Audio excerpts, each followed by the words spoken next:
This podcast is supported by Zoll LifeVest. Sudden cardiac death is a leading cause of mortality in low EF patients with heart failure or following a heart attack. Zoll is proud to partner with your care team to pursue better outcomes together. Visit lifevestresults.com to learn more. Worldwide, cardiovascular disease affects the lives of hundreds of millions. Dedicated CardioNerds everywhere are working hard to fight this global epidemic. These are their stories.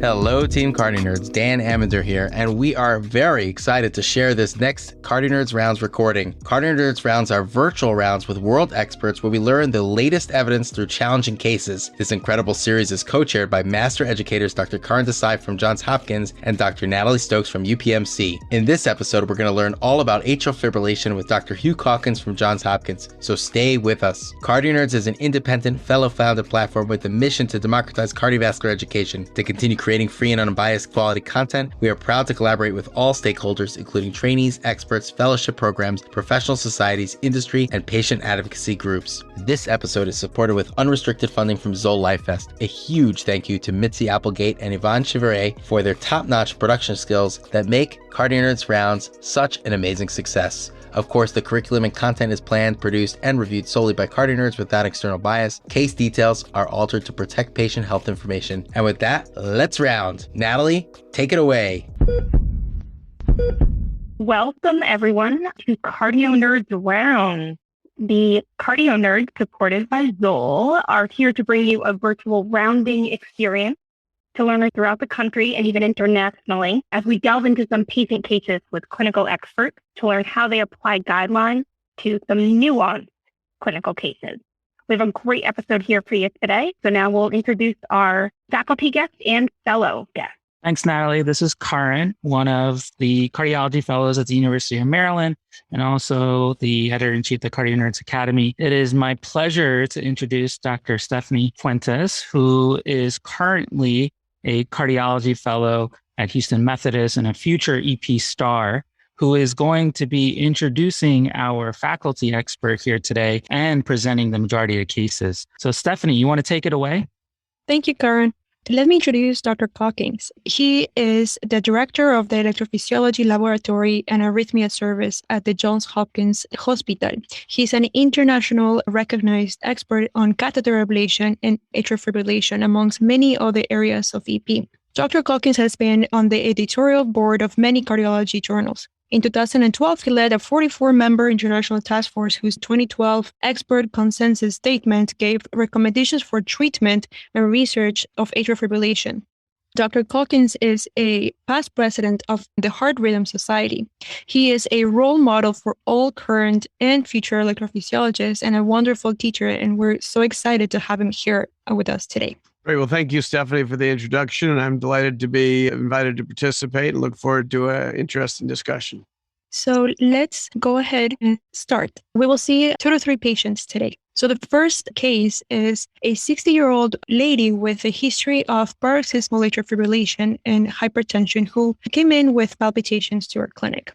She was initially diagnosed with atrial fibrillation 3 years prior to her establishing care with us. And the episodes were initially every few months, and then she subsequently developed them monthly. And the episodes were lasting up to 20 minutes. Her primary care physician ordered 2 separate Holter monitors, which did not show atrial fibrillation, but rather PACs. However, when she wore the monitor, she had no palpitations. Her primary care physician started her on metoprolol at 50 milligrams every 12 hours and apixaban for the suspicion of atrial fibrillation, though at that point there was no diagnosis of it. Her symptoms continued and it became unbearable. So she then saw a cardiologist, and in the office an EKG was obtained. That EKG showed atrial fibrillation with a ventricular rate of close to 130. She had a complete right bundle branch block, but no significant ischemic changes. While in the office, she actually spontaneously converted to sinus rhythm. And importantly, whenever she was having the EKG done, she was having the same palpitations that she had at home and warranted the evaluation. Transthoracic echocardiogram showed a normal LV ejection fraction with normal wall thickness, a normal LA size and volume, and there was no significant valvulopathy. The other medications that she was taking was a P7, and then, as we mentioned earlier, an amlodipine. Her BMI was 27, and her blood pressure in the office was 125/70. She had no sleep apnea, and she had normal thyroid function studies done with her primary care doctor. So she's seeking your opinion on how to manage her palpitations, and she's hesitant to start new meds, but will do so if you think it is best. What is your recommendation for this patient? Option 1 is to start outpatient amiodarone load and then amiodarone maintenance. Option 2 is to continue beta blocker and consider up titration. Option 3 is admit for dofetilide or sotalol load. And the other option is recommend pill in the pocket with flecainide or propafenone. So I'll tell you what I would do, and then we'll go through the other options. What I would do is I would present the patient with 2 treatment options. Either the patient could go on flecainide, 100 BID, or go straight to catheter ablation. Let's just run through the other options. So the amiodarone option is clearly a wrong choice. Amiodarone is a second-line antiarrhythmic. You never want to use it first line. If you do, and if the patient develops pulmonary toxicity, you'll be in deep trouble. So that clearly is a bad idea. It's fine to use amiodarone first line in patients with cardiomyopathy and AFib, particularly if they have a rapid rate, but you never would want to use it first line. So the second option is continuing beta blocker and up the dose. Clearly, she's on an inadequate dose because her rate in AFib was awfully rapid. So it's certainly reasonable to up the dose of beta blocker, but I don't think that alone will control her AFib. Dofetilide or sotalol are not bad options. Dofetilide's always preferable to sotalol because patients hate sotalol. It makes patients feel just terrible. So the only situation where I'll use sotalol is if I'm starting as an outpatient and someone in sinus rhythm, usually a man where the risk of proarrhythmia is less. But if I'm admitting someone, I never would use that admission for sotalol. I'd always use it for dofetilide, which I think is very well tolerated. A very good drug, but I tend to not use it in women because their QT intervals are longer and they're more prone to proarrhythmia. Now, the pill in the pocket approach, I mean, I've been doing this for 30 years. I probably used that approach twice in 30 years. It's basically a flawed approach. The only time pill in the pocket should be considered is for patients with persistent AFib, where the AFib doesn't stop on its own, where you've shown that flecainide or propafenone can terminate the AFib. These are typically in someone who has, say, 2 episodes of AFib a year. Each time they go into AFib, they have to be cardioverted. Rather than bring them in for cardioversion, you'd like to see if you can have them take flecainide or propafenone as an outpatient. But even in that situation where you're going to do it, the first time you do it, you have to give the flecainide or propafenone in a monitored situation. So I'll tell patients if they go back into AFib, here's your 300 of flecainide, take an extra toprol, take 300 of flecainide, and as you walk into the emergency room and tell them you just took 300 milligrams of flecainide, you need to be monitored for 2 hours, because if you show up at the ER and try to explain this to them, they'll never figure it out. So in the rare situations where I use that approach, that's what I would do. And this lady, she was having too frequent episodes to even consider this approach, and the episodes were always self-terminating. So you're really not going to get much out of that approach. In terms of catheter ablation, that's the other good option for this patient. And I think we're all aware of the 3 prospective randomized trials published this year in the New England Journal of Medicine, looking at first-line ablation versus antiarrhythmic drug therapy, mainly with flecainide or propafenone. And this was with a cryoballoon, and all 3 studies showed that the catheter ablation is more effective and the quality of life is better, and everything favored catheter ablation. The only thing that was different is with catheter ablation, the nature of complications is different than with meds. So with catheter ablation, rarely you'll have tamponade, rarely you'll have some vascular injury and so forth. The other thing which you have to remember is even if you decide to do a catheter ablation, anyone good at catheter ablation has about a 2 to 3 month waiting list.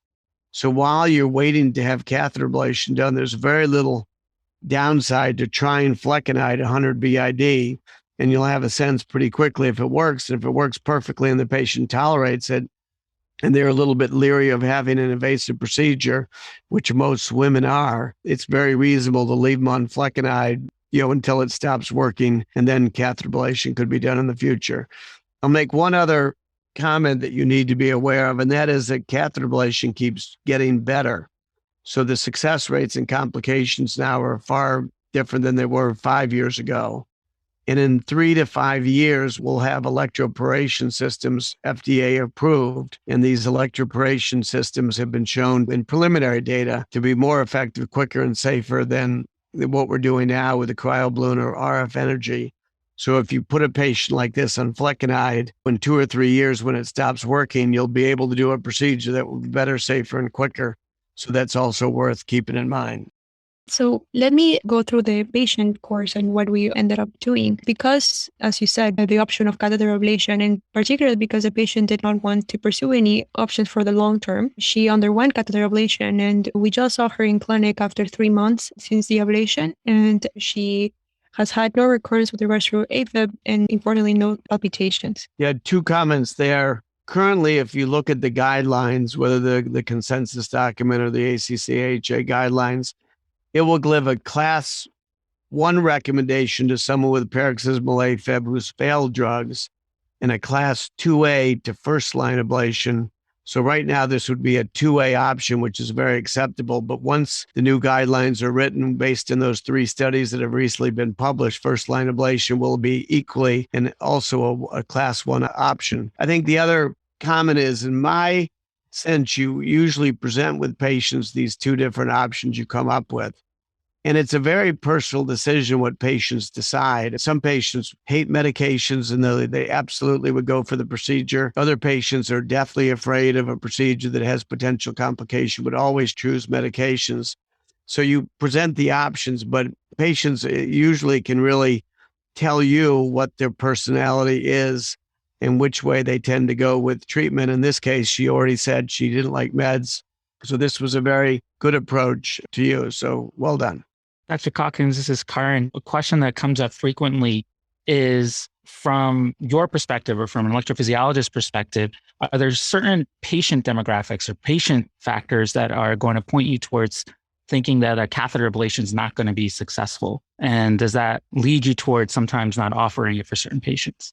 Well, I mean, in terms of what predicts success of ablation, type of AFib is important. So anyone with paroxysmal AFib is pretty much a good candidate for ablation. But the success rate for paroxysmal AFib ablation is 70 to 80% with 1 procedure. For persistent, it's sort of in the, we'll say, 50 to 70% range. And for longstanding persistent, if they've been in it for more than a year, then it's in the 30 to 50% range. So type of AFib is sort of the most important variable. And then there's patient variables. If someone's slender and generally healthy, they're basically a good candidate. But if someone rolls in and they weigh 500 pounds, that's not going to be a fun procedure.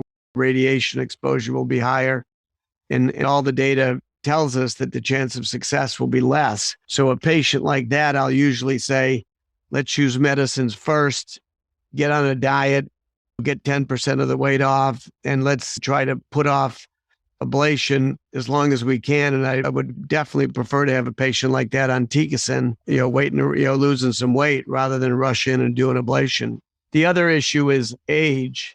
There's no real age cutoff for ablation, and more we're doing catheter ablation in 80-year-olds. I don't know if I've ever exceeded 90, but I think I've done it on an 89-year-old. And all the studies show that elderly patients generally get through these procedures well, providing they're a vigorous elderly patient. So physiologic health rather than age, but there's no age cutoff for patients. Sleep apnea is another variable. Anyhow, basically sicker patients have worse outcomes than healthier patients, but type of AFib is most important. We have a few questions here in the chat. One I'll bring up because you were just talking about age, is that in terms of when you're thinking about the medication, specifically flecainide, propafenone, is there an age cutoff where you no longer consider using these medications? And how do you approach the patients who are a bit older? I think flecainide or propafenone, if someone has certainly a normal looking EKG and a normal ejection fraction, as far as I'm concerned, flecainide or propafenone would be my first line drug in pretty much any patient like that. Now, you could argue as they get older, they're more likely to have subclinical coronary disease, and therefore, should you do a stress test before starting them on these medications? That's not how I practice. I don't do screening stress tests before I put them on flecainide or propafenone. There's nothing in the guidelines that say that should be done. It's not wrong to do, but if you can bill for a stress test, I guess you can do it, but it's certainly not necessary. And subclinical coronary disease is not a contraindication. You may be aware that about a month ago, a study was just published, and I forget who published it, but they looked at some big, huge database and showed that patients with coronary disease did fine with flecainide and propafenone. So this fear we've had of using them may be ill-conceived or not real, and now it's being questioned. But as far as I'm concerned, if someone's had a bypass or they had a stent, I avoid flecainide and propafenone. For all other patients, I'll use them. The only other situation which is interesting, which is someone with tachybrady syndrome, where they have AFib and then they have pauses. And so in the old days, we would put a pacemaker in and put that patient on an antiarrhythmic drug like flecainide or propafenone. Nowadays, we know that catheter ablation actually treats sick-sinus syndrome. There's been 3 studies out of, I think many of them were from Japan, where you took patients where you otherwise would have put a pacemaker in, you do an ablation, and you eliminate the AFib, eliminate the pauses, increase the heart rate, and avoid the pacemaker. And one of the things that's well known is when you do catheter ablation, the heart rate will increase, resting heart rate, by 10 to 20 beats per minute the morning after the procedure because of changes in autonomic tone, and that's a marker of success. So when you see someone with ablation, they come in with a heart rate of 40, the next morning at 70, it's not because they have tamponade, it's because you've done a good job and you've altered some of the autonomic ganglia. That's a good sign, but that's the same mechanism by which you can treat tachybrady syndrome with an AFib ablation. Thanks, Dr. Calkins, for all those pearls. I think Stephanie has some more patients for us to see, and we want to continue getting these pearls from you while we have you for rounds. So why don't we hear the next case, Stephanie? So Mr. A is our next patient. He is a 64-year-old gentleman with coronary disease and prior CABG, a most recent multi-vessel PCI. He has ischemic cardiomyopathy, biprosthetic aortic valve, and a left bundle branch block with a QRS of 172 that has been present for many years. He's coming in to you with persistent atrial fibrillation and dyspnea on exertion. So after an NSTEMI in 2011, he had CABG. He had Lima to LAD, SVG to RCA, and SVG to DIAC.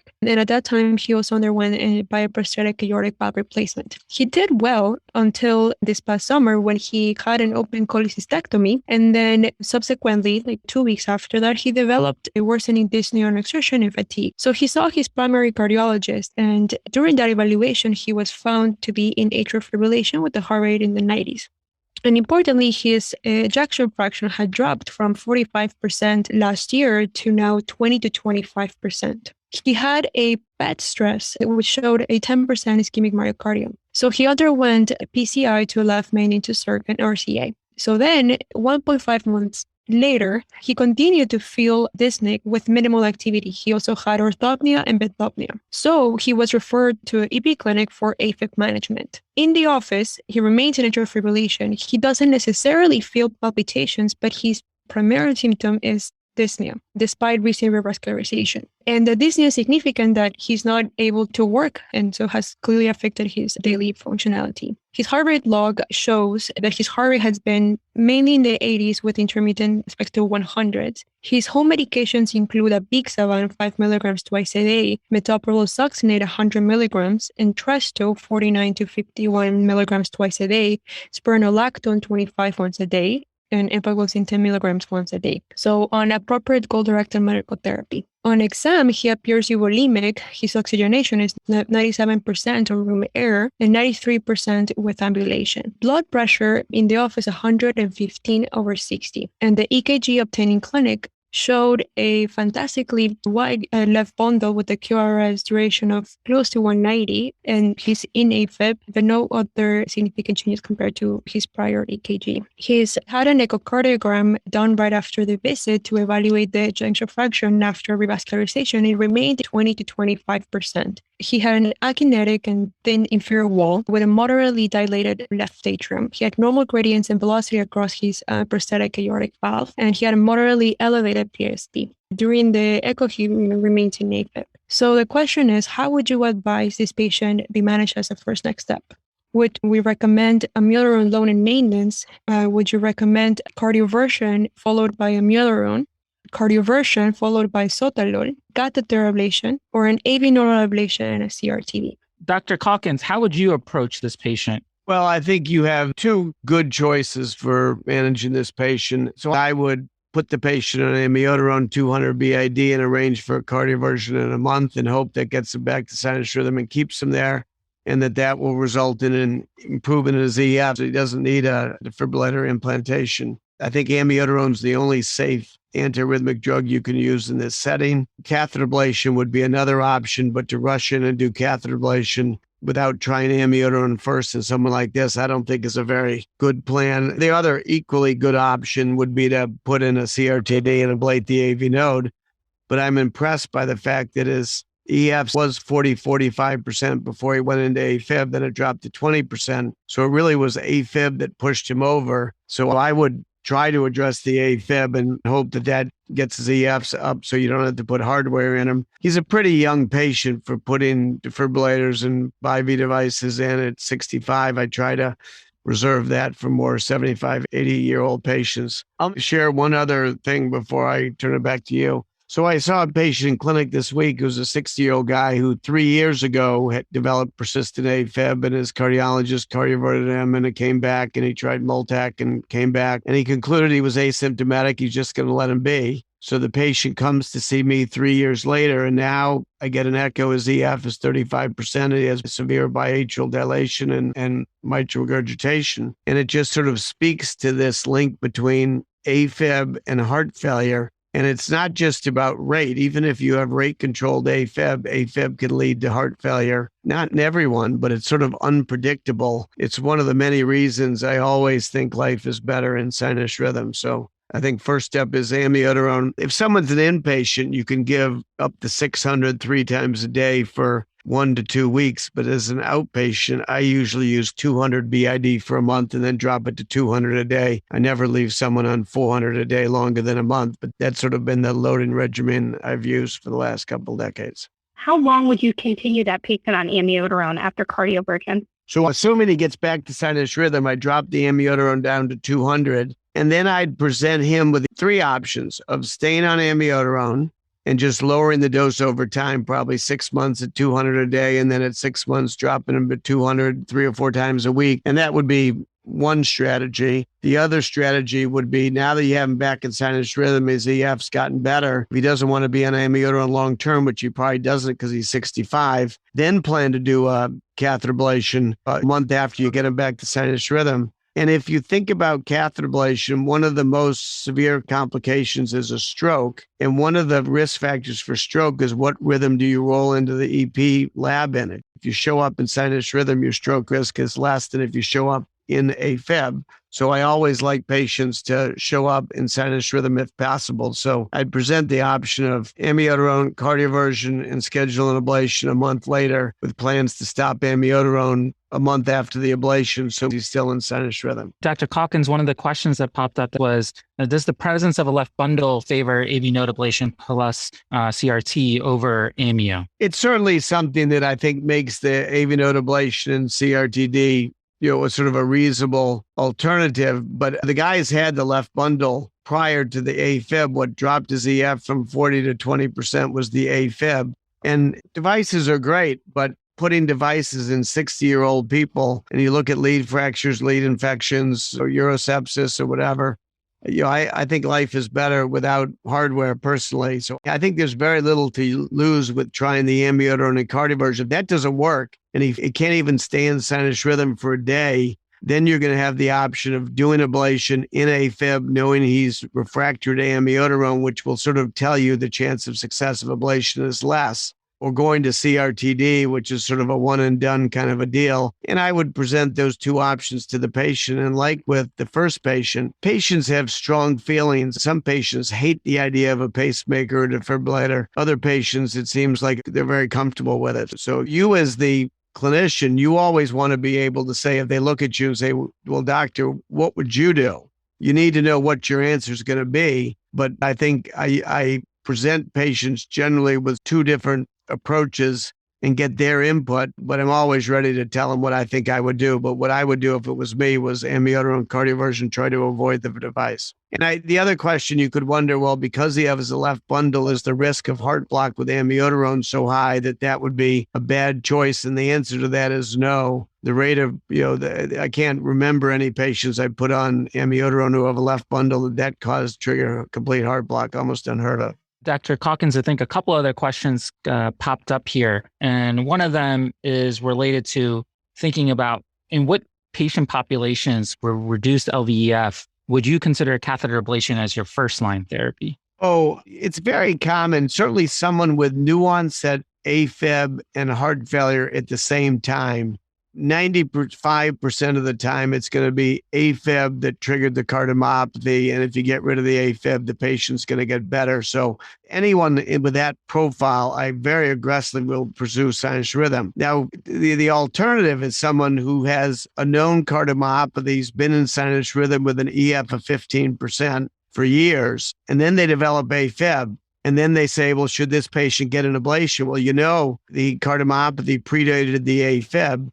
So I'd be a little more reluctant in that patient. There's also data, if you look at the size of the ventricle and how much fibrosis there is. If someone has a massively dilated left ventricle, that's not the kind of heart failure that's going to get it dramatically better with getting a patient to sinus rhythm. So the answer is the temporal relationship, how fast the AFib is when the AFib shows up, what your suspicion is that this is an AFib-induced cardiomyopathy. I mean, in the Castle AF study, which you're all familiar with, which is the study that showed catheter ablation is superior to medical management, that was very, very selected patients. The number of patients in the study was very small. The number of patients with heart failure and AFib is massive. So those were cherry-picked patients. Thanks, Dr. Calkins, for breaking that down. Let me make one other comment. The sotalol option in the last question obviously would have been a terrible option. I mean, someone with a cardiomyopathy has a prolonged QT interval by definition, and to use sotalol in someone like that would have been completely crazy. So I hope no one chose that as an option. Stephanie, you want to let us know what happened with this patient? So the discussion that you had, Dr. Calkins, was essentially what we discussed extensively with this patient. So we pursued cardioversion and we tried amiodarone after. I guess we didn't load the patient before, but he developed a rash with amiodarone so that we had to discontinue amiodarone after that. He symptomatically did much better when he was in sinus rhythm, in that the dyspnea and orthopnea resolved. He actually wanted to go back to work. But his ejection fraction remained in the 25 to 30% a month after that. So because of the left bundle and the idea of not necessarily recovering, he had a CRTD placed. We opted for conduction system pacing given the left bundle, and his QRS narrowed to 103 milliseconds. And he then, unsurprised, went back into AFib. And so we discussed options with regards to the Fetilight versus ablation. And he is now planned to undergo ablation in the coming months. Great. Good case. Dr. Calkins, just one question to follow up on that. Once you're restored to sinus rhythm, at what point in time do you think you've given it due process to allow the ejection fraction to recover? When would you do follow-up imaging before placing a defibrillator in this patient? Oh, I'd say a month. You'd see recovery within a month. I mean, I think less than a month's not enough, but I'd say 30 or more days is fine. Great. Thank you. Stephanie, why don't you take us to our final patient? So she is an 85-year-old lady with a history of hypertension and recent COVID-19 pneumonia, which was complicated by AFib with RVR, and she's now admitted to the hospital with recurrent AFib with RVR. So she was admitted in June of this year with COVID-19 pneumonia. During the hospital stay, she developed AFib with a ventricular rate of 140. She was managed with diltiazem with a spontaneous conversion to sinus prior to discharge. So she was sent home on Xarelto for CVA prevention, metoprolol, and atorvastatin. She was readmitted 2 months later to medicine service with dyspnea, relative hypotension, in that her blood pressures at home were now leaning towards 100/70 compared to her baseline of 130/90 on medications. So in the emergency room, she was found to be in AFib with RVR with a ventricular rate of close to 145. She has an incomplete right bundle, but in some non-specific T-wave changes in the anterolateral leads. She had an echocardiogram that showed an ejection fraction of 20 to 25%, which was a new drop compared to a prior echocardiogram during the time of the COVID admission. The LV was mildly dilated. She had mildly reduced RV systolic function, and she had no hemodynamically significant valvulopathy. So she was diuresed, and she had a T cardioversion, and she was placed on amiodarone. But she went back into AFib the following day. And because the ventricular rates were quite fast, she was given digoxin, but she remained in rapid AFib, and she started developing more shortness of breath and pulmonary edema. Her BMI was 25. Her oxygenation is 96% on 2 liters, which was improving compared to whenever she came into the emergency room, which was like 5 liters or so. Her heart was in the 130s. Her blood pressure was 90/65. And we were reconsulted for management recommendations. And thank you, Stephanie, for presenting that case. Dr. Calkins, how would you approach this patient? Interesting patient. She was obviously cardioverted after given amiodarone, but amiodarone takes a while to take effect. My own thought would be to keep the patient on high-dose amiodarone and cardiovert the patient 2-3 days later. I mean, amiodarone is a very good rate control agent. It's also the best rhythm control agent. And so I would really try to work to get her loaded with amiodarone and if needed, try cardioversion in 2 more days or 5 more days or 7 or repeatedly basically, and try to make that work. I think the dofetilide option is not a bad one given that it has a shorter half-life and you're going to see effects pretty quickly. On the other hand, she's a woman, her QT looks long, she has a lousy EF, so it seems a little bit daunting to me to plan on dofetilide because of the quick half-life, but I don't think that would be a wrong idea. AV node ablation and a pacemaker, I think, is certainly a very reasonable option given her age and her hypotension and the other comorbidities. Certainly, I wouldn't take a patient like this and do an emergency catheter ablation. I've never done an emergency catheter ablation in my life. I think that'd be crazy, take someone like this and do a catheter ablation. And, a beta blocker, she's already hypotensive. I don't think that's going to be the way to go. I'd rather use amiodarone for rate control and hope that's going to do it. I think it's not an uncommon case, Dr. Calkins, that we've been seeing not only recently, commonly on service. Stephanie, why don't you let us know what happened? Sure. So she continued to be loaded on amiodarone. She continued to receive digoxin, but ventricular rates didn't really particularly improve, and her blood pressure was a main limiting factor for any other agent. So she underwent AV nodal ablation, a CRTP with conduction system pacing. Yeah, I think that's a very reasonable option, particularly if more amiodarone and other cardioversion failed. Good choice. One of the questions I have is, and we see it frequently, when using amiodarone and digoxin together, do you make any dose changes? How frequently do you monitor EKGs? How do you use these medications together, especially if you're using it for ventricular rate control? Well, the first is that amiodarone is really discouraged these days. In the old days, we used it commonly when we pushed the dose or whatever. Now we know that it mainly works by increasing vagal tone. And anyone that's really sick, vagal tone is low, so it's not going to do much of anything. So the only patient where you'd use it is someone like this, heart failure with some hypotension where you can't use other agents. In general, if they're on amiodarone, I drop the dose in half. So someone like this, I'd put them on 0.125 a day and wouldn't go over that. But in a given year, if I see 1,000 patients with AFib in clinic, I'll probably use digoxin and maybe one, or maybe it's one every other year. I mean, it's unbelievably uncommon to use digoxin these days for rate control of AFib. Thanks, Dr. Calkins. One question comes from Manoj for Charlotte at the University of Maryland.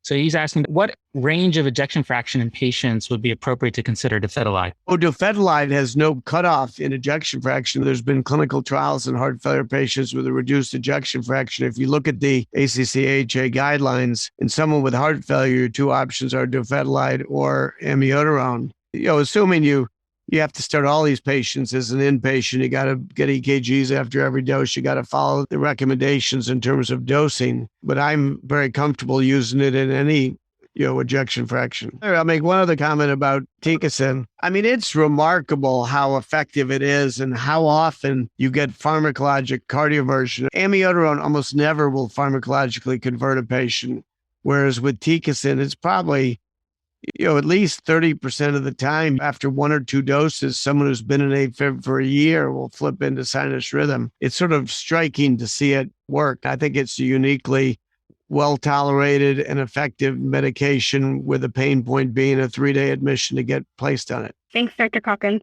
I think we have another question from one of the attendees asking, do you consider stroke risk when starting people on amiodarone who have not been systemically anticoagulated? Do you consider this equally as risky as an electrical cardioversion? That's something I think we see and talk about frequently, so I'd love to hear your thoughts. No, that's a very good point. Theoretically, certainly with Tikecin, very commonly you get pharmacologic cardioversion. So if someone's being admitted for Tikecin, they haven't been anticoagulated for 3 weeks, you'll definitely do a TE before they get the first dose. And amiodarone, you can see pharmacologic cardioversion. It's much less common, but it's basically the same principle. Either they need to have been anticoagulated for 3 weeks, or you need to do a TE before you start amiodarone up, unless it's a life-threatening critical issue where they're hypotensive in the emergency room, where you do what you have to do. I saw a patient in clinic yesterday where the guy has a lousy EF. I want him to go on amiodarone. He hasn't been anticoagulated. What I did with him is to say, well, after 2 weeks, we're going to start anticoagulation first. And instead of waiting 3 full weeks, I said, after 2 weeks, I'm going to start amiodarone up for 200 BID and then cardiovert 4 weeks after amiodarone gets started, just so we're moving along. I mean, that's cutting a little bit of a corner, but I feel that's comfortable. But you wouldn't start amiodarone without doing a TE or having them anticoagulated for 3 weeks before. Thank you. Another question from the audience is that, looping back to several of the cases we discussed today, is what do you define as structural heart disease in terms of triaging what medications you feel comfortable using in patients, such as flecainide, and those of similar class?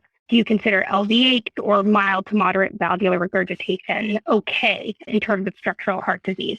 You'll note that in the guidelines, that's not defined what structural heart disease is. So it's very much in the eye of the beholder.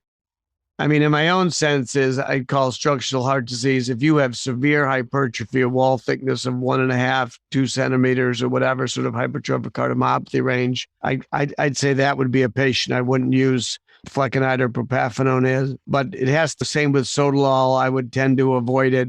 An EF of 40% or less, or a wall thickness of 1.4, it has to be pretty extreme for me to consider it quote unquote structural disease, and you can't use these drugs. The other thing which changed in the recent guidelines, in the old days when you looked at drug selection, they looked at structural heart disease, heart failure, coronary disease, and then hypertrophy. And then they said, if there's hypertrophy, use these drugs. If there's no hypertrophy, use these drugs. When we looked at all the data, that's really based on nothing. So we threw that out. It's one of the changes in the 2014 and 2019 guidelines, that hypertrophy is no longer part of the decision tree because it really doesn't inform what you should use. But if someone has severe hypertrophy, that would push me away from antiarrhythmic drugs, more amiodarone, or probably Tikecin in that setting. Thank you so much for pointing that out. That's an important point. I have one final question for you. You spoke today a little bit about how you triage and think about a normal sinus rhythm versus rate control. And I was wondering if you could just give a little insight into how you counsel your patients on this and how you use the literature to guide that discussion. When I talk to my patients about AFib, I first talk about stroke risk and anticoagulation. That's obviously most important. Then we talk about symptoms and how most decisions are based on symptoms. So if someone's asymptomatic, it's harder to justify intervening and getting a patient back to sinus rhythm. But then I talk about the other downsides of AFib, which are dementia, heart failure, shorter life, increased risk of sudden death, and increased risk of stroke if you're in AFib versus you're an AFib patient sinus rhythm. So I call these the proven benefits of sinus rhythm, which is feeling better. And then there's the theoretical benefits of sinus rhythm, which are preventing dementia, heart failure, living longer, preventing sudden death, and lowering your stroke risk. And then we also talk about the issue that the longer you're in AFib, the harder it is to get you back to sinus rhythm. So I saw a patient in clinic yesterday, 79-year-old, pretty vigorous guy, AFib for about 6 months, really no symptoms, rate controlled and a beta blocker has failed the cardioversion. What do we do?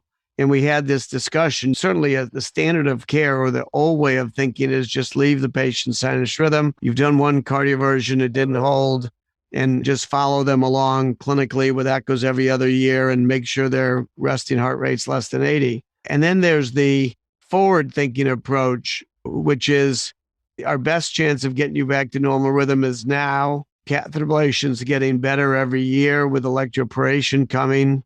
If we don't get you back to normal rhythm now, in 2 years, when some of these new, better approaches are available, you won't be a candidate. So we ended up in that patient deciding that we're going to give Tikecin a try. So we're going to admit him, put him on Tikecin, cardiovert him, reassess, does he really feel better in sinus rhythm or not, or notice no difference once he's back in normal rhythm for a week or 2 or 3, and see how things play out. I think if we cardiovert him on Tikecin and he goes right back to AFib, we could then do an ablation, but that's getting a little more aggressive than I think many people would feel comfortable doing. On the other hand, if he gets to stay in sinus rhythm, I'm happy to leave him on Tikecin, waiting for the studies to come out that show catheter ablation improves cognitive function and so forth. We're all aware of the EAST study showing that early treatment of AFib, of sinus rhythm, makes a difference with a lower stroke, heart attack, death, important heart endpoints. And even though the Cabana study came up a little bit short, I know if it was me, I'd want to stay in sinus rhythm rather than be in AFib and then do nothing about it. Then 3 years later, regret that I wish I had tried. And I tell patients, is it better to have loved and lost than have never loved at all? If you try Tikecin and it doesn't work, are you going to regret those 3 days in the hospital and have some great remorse? The answer is no. But if that keeps you in sinus rhythm so that 2 years from now, when studies come out showing this staves off dementia, you can get an electroporation ablation, I think that's a very good strategy. So I really prefer sinus rhythm. And all the data says you got to treat early to get the best results. If you wait till someone's been in AFib continuously for 3 years or more, it's going to be hard no matter what you do. One other comment which was asked was what defines a good and bad candidate for ablation or whatever. One thing I didn't mention, which I meant to, was left atrial size. If the left atrium's small, less than 4.5, that's really good news. But if the left atrium's 5.5, 6, 7, 8 centimeters, that tells you there's a lot of fibrosis, a lot of scar, and you're going to have a tough go trying to keep that patient in sinus rhythm. And when we do AFib ablation, we always get CT scans or MRI scans, and you just look at the chamber. And if it looks like a grapefruit, it's not going to work. You're going to end up back in AFib. But if it looks like a plum, if it's small, basically your chance of success is dramatically improved going forward. Dr. Calkins, that was wonderful. I think now going forward, I'm going to do the plum versus grapefruit comparison on the CT scans.